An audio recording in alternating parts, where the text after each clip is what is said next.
خەریکی ئامادەکردنی چەندین دروشمی تایبەت بە ژنانە. بەرنامەی گردبوونەوەیەکی بەرفراوانیان هەیە کە لە دژی کوشتنی ژنان بەڕێوە بچێت.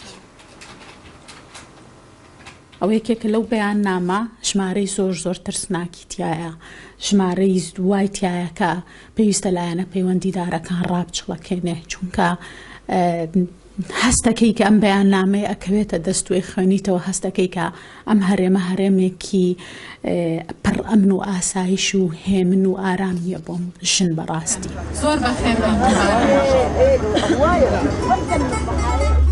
لە سەنتەری شاری هەولێر بە دروشم و تابلو و فلێکس و چالاکی جۆرە و جۆرەوە ناڕازایەتی خۆیان دەردەبڕن. داواکارم لە هەوڵە هەرچی لێرە وەستاوە.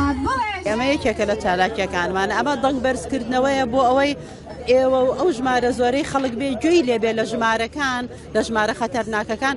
ئێمە لە ساڵەکەی شەو ڕۆژ ئیشەکەین، ژیانی دەیان ژنمان ڕزگار کردو، خزمەت گوزاریان پێشکەشەکەین، هوشیاریانەکەینەوە، پاڵپشتی دام و دەستگاکانی حکوومەتەکەین کە ئیشەکەن بۆ نەهێشتنی تونوتیژی.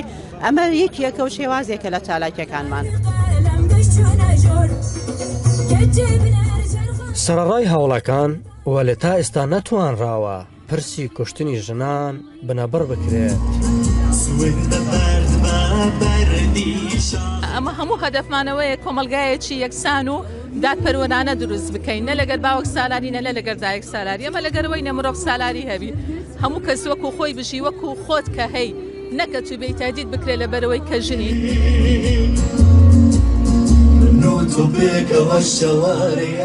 بەدەیان پیا و وەستاون و گوێ لە پەیام و دروشمەکانی ئەم ژنانە دەکرێن. کاری کوشتن و ئیش ناکەم دەبەوە ئینشاڵڵا خەڵکی کوردستانی شام چاو لەوە ڕۆژ دەکاتن و ئینشاڵڵا زۆر هەکەم هەناگی ئینشاڵڵا. ژنان داوای هەماهەنگیان لە سەرجەم لایەنەکان دەکرد تا کوشتنی ژنان کۆتایی پێبێت. ڕاستە مستەی جەهەڵە گیرێ، بەڵام خەباتکردن بۆ بەرەنگاربوونەوەی تونوتیژی پێویستی بە کاتی زۆر زیاتر هەیە و بەردەوامە بێت. ژیان ئاسادی. کوشتنی ژنان بە بیانووی شەڕەف لەم ماوەیەی دواییدا بووەتە دیاردەیەکی مەترسیدار وەک ژنان باسییان لێوە دەکرد. بە پێی ئامارەکان لە ماوەی 12 مانگی ڕابردوودا 40 ژن کوژراون. ئەحمەد جێباری دەنگی ئەمریکا، هەولێر.